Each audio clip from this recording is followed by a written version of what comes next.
Hey guys, Sarge here. For this episode of Guns That I Want, we're going to kind of take a different spin on this. The series has actually done pretty well for the 3 episodes I've done of it so far.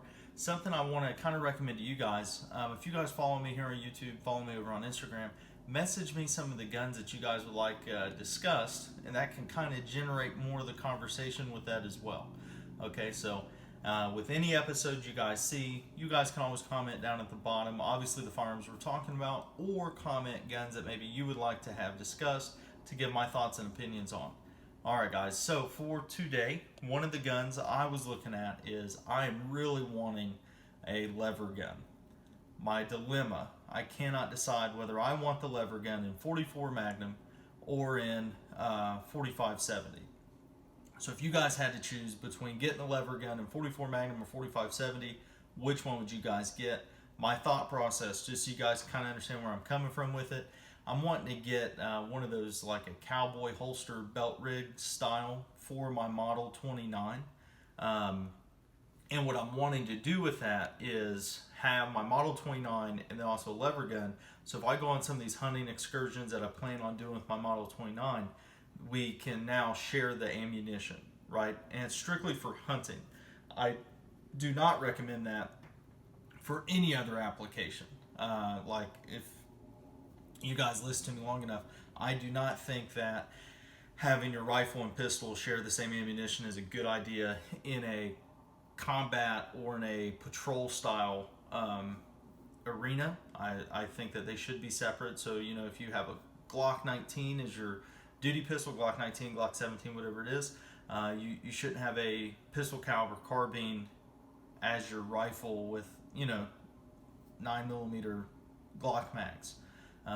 You all need to understand the difference of pistol caliber carbines and what they can do, because it's still 9mm as opposed to shooting 5.56, 223, 300 blackout, or whatever else it is. Okay, so that's just kind of my thought. In a hunting atmosphere, I think that's okay, having your lever gun match your revolver or whatever it is. So that's what I'm thinking, guys, getting a 44 Magnum lever gun or a 4570. Let me know which one you guys would choose down in the bottom, and would you guys rather go with Henry or a Marlin? I've seen some critical things coming out of the Marlin shop here recently, especially on quality control, where Henry, to my understanding, has always been a constant with the gold standard. So let me know what you guys think. Which route would you guys rather go with that? The next one we're going to talk about, guys, when it comes to, because I talked about the Larry Vickers 1911 in one of the previous episodes, and I had a couple people over on Instagram kind of comment to me. When you guys think about 1911s, do you guys care? But 2, do you guys see a difference in getting that Nighthawk Custom Wilson Combat 1911, or is a Smith and Wesson, Springfield, Sig all the same to you, right? Is there really a difference between those $1,000 1911s and those $3,000 1911s that you guys care about? Just because they blend certain things or they curve certain edges, whatever it is, right? Does that really translate to something that is functional and matters? I don't know. Let me know what you guys think about that. You know, $1,000 versus $3,000 1911, and which one do you guys kind of side with, or which one do you see as a more realistic option?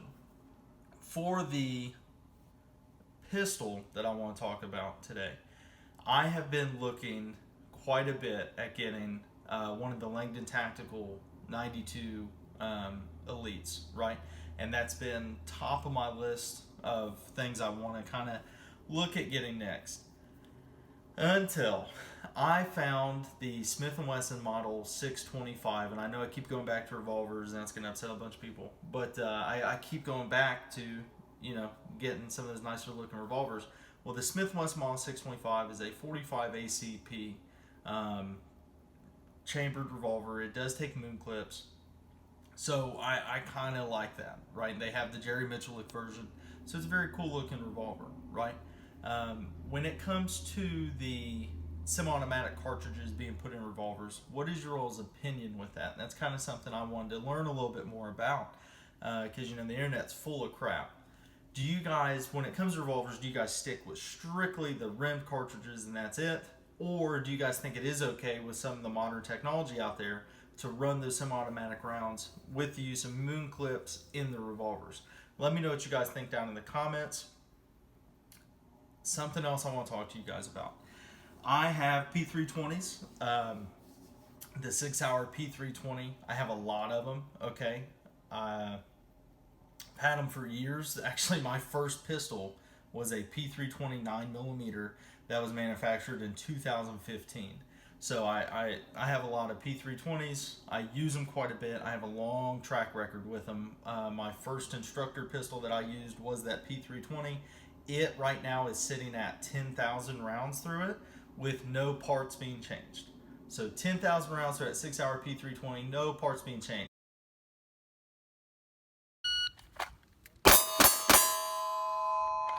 Also, I did turn it in for the voluntary factory recall like a year and a half ago or 2 years, whenever they did it, right? So I turned in all my P320s, had them, whatever they did to them, fix them, came back. I immediately noticed that, wow, this trigger is a whole lot lighter on the new one right after they did the factory recall than when I sent it in. And it already had a phenomenal trigger. So I've been reading some reviews from some fear-mongering people who just try to look for reasons to scare people into buying their bullcrap. Anyone that promotes O-Light, I don't listen to, okay? That's about how I feel about it. But the P320 is supposedly, there's people suing Sig right now because the P320 was in a holster and the gun just went off. Okay. I don't believe that, because if you guys remember, several years ago there were police officers saying the same thing about Glocks. Okay, there were people that went and took hammers to the back of the P320 and they identified, yep, it will fire, right? But that's the difference of it being struck and it just going off. Okay, now I don't believe in guns just going off, and I think a lot of times when people have firearms go off, they immediately try to find ways to not put themselves in the blamed category, right? Because no one really wants to blame themselves. They'll blame everything underneath the sun before they realize, you know what, I did have my finger on that trigger. And I've seen it as an instructor. I've seen it at normal ranges, not instructing, but just seeing people do dumb stuff. So when I read reports that people are, had their firearm go off in the holster and it, ended up shooting the guy or whatever it is in the leg, my first kind of thought is I've seen a lot of people put their guns in holsters and they put their finger on the trigger. I've seen that happen a lot. So what's more likely to believe, that the guy put his finger on the trigger, shot himself in the leg, and then was like, yep, well, I'm going to blame the holster, or I'm going to blame the gun, right? Or did the gun actually malfunction? I don't know, okay? I don't know. What I will tell you is, out of the P320s that I own, I've shot thousands of rounds through, and I've never once had a round go off that did not go off due to me pressing the trigger. Okay? So I can't speak for some of these other people. There's a guy that was talking about getting rid of all of his P320s because he doesn't want the chance of it going off. Okay. I've trained with mine quite a bit. I've dropped mine on the ground going through different drills. I have had different shooting experiences from where I'm drawing it with, opposite hand coming out of the holster. Never once has it gone off. So that's just my thought process with it. I have identified the fact that it does have a lighter trigger. So with that, I ensure that it is in a proper holster. I don't put striker fire guns in leather holsters anyway, except for the Galco ankle glove, but that's another conversation. But like the P320 will never go in a leather holster. Okay, that'll never happen. It'll stay in a Kydex holster, and as it's going in the holster, I properly ensure that it's in there, right? And that kind of goes into people that are part of the gun community and gun culture. Why are you taking your gun in and out of the holster 100 different times all the time, right?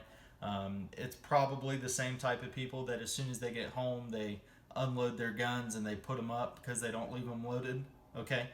Just my kind of thought process. So that is it for today's episode, guys. Let me know going forward, what are some guns that you guys would like me to talk about. There is already some interesting discussion with the Chiappa Rhino, so we'll see if some stuff comes into fruition or not. So as always, guys, stay tuned for more. Sarge out.